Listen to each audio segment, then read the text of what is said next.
I'm Laura Oster-Aaland, and I'm the Director of Orientation and Student Success here at NDSU. We're in Fargo, North Dakota, at North Dakota State University. I got involved with the project, I guess we're talking about the President's Council on Alcohol and Other Drugs at NDSU. And I got involved with the project probably many years ago. In some sense, I've been involved with this kind of project my whole life. When I first came to NDSU in this position, alcohol and other drug prevention was not a part of my job. In fact, there really was no one on campus who had specific leadership responsibility for it. And one of our vice presidents in the late 90s got very interested in doing something around these issues, because really anything bad that happens on a campus has to do with alcohol in general, and sometimes other drugs, but mostly alcohol. Anyway, this vice president was very interested in this in the late 90s, and he was looking for someone who kind of wanted to take this on, and I did right away. I thought, you know, I think I can fold that under the umbrella of my office, because my office is about student success. And then, you know, that was in 2001, around 2001. And then, you know, we'd been working steadily and implementing programs and that kind of thing. And finally got to a point where I think the institution knew we needed to take another leap. Like, we're doing a lot of things, but we aren't seeing a lot of change. So we went to the president of the university, Joseph Chapman, and kind of pitched our idea about how we needed a presidentially appointed council on alcohol and other drugs at NDSU to kind of elevate the importance and really get it on everyone's radar and help everyone to understand that they have a role to play. And I think it's difficult because they're a population who might not really want to change. And I think of it a lot in terms of what happened socially with smoking. You know, smoking used to be so prevalent. I mean, we would all be probably smoking in our offices if this was 25, 30 years ago, you know, smoking during an interview, smoking while teaching, whatever, and nobody wanted to change. And so I think that we learned a lot. We can learn a lot from public health officials and how they really turned that issue around in terms of helping people understand the harms, not only to themselves, but to others.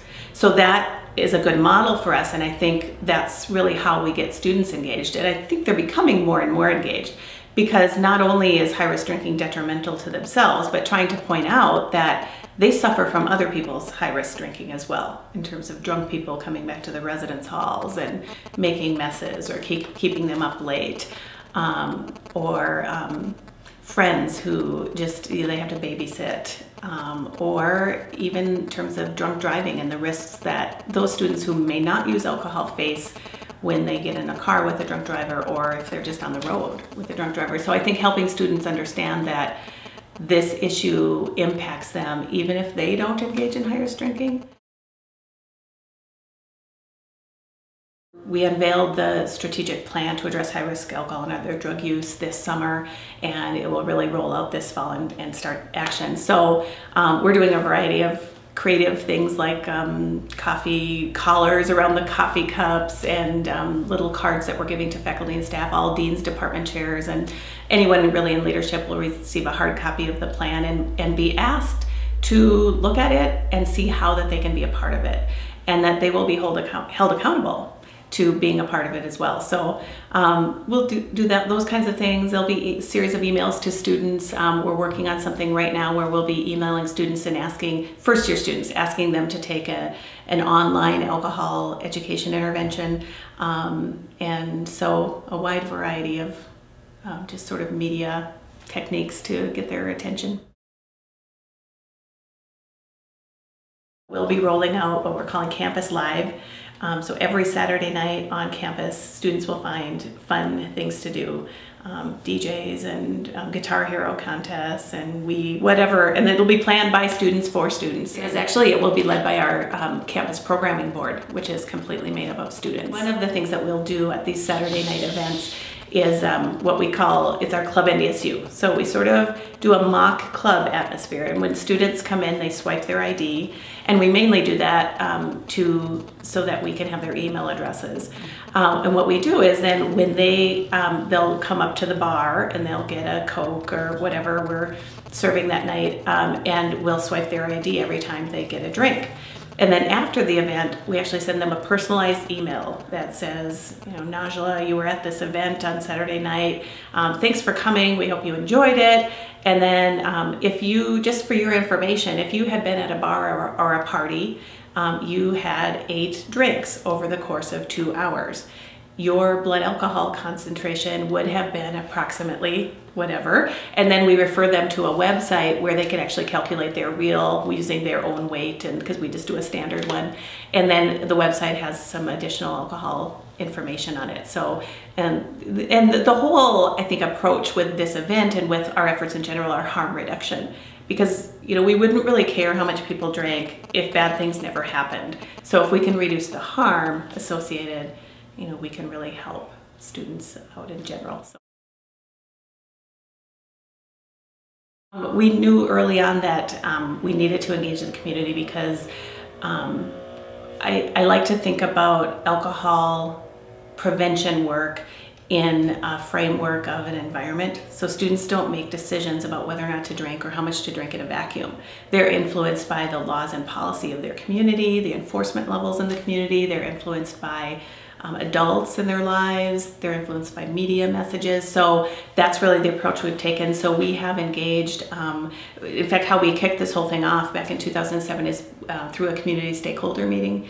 And we invited law enforcement, K-12 educators, community members. There's a neighborhood association of the neighborhood that surrounds campus, and they were invited and basically had a roundtable sort of community meeting to have them discuss the issue of college student drinking and high-risk drinking in general in the community and what we should do about it. And so, yeah, so that's how we began the whole thing. And then throughout, we've been accountable to having stakeholder meetings to update them on the planning, how that's going, and seeking their input.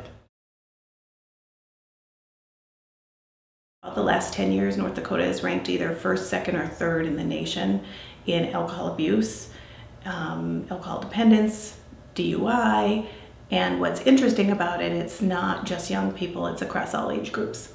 So I always say, almost every time I speak publicly on this issue, it's kind of my mission to say, we don't have a youth drinking problem in this state, we have a drinking problem. And so why would we expect young people to use alcohol differently than the adults in this state? Alcohol affects so many people, and I think everyone sort of thinks they're going through those experiences alone, but I can't remember the percentage of the population, but it's big.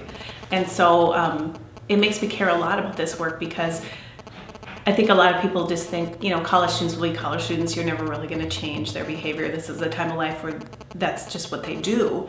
And while I'm not against alcohol use or drinking, I can also see that if they go down a certain path, it could change the course of their life. So in that way, I care a lot about helping to prevent that from happening.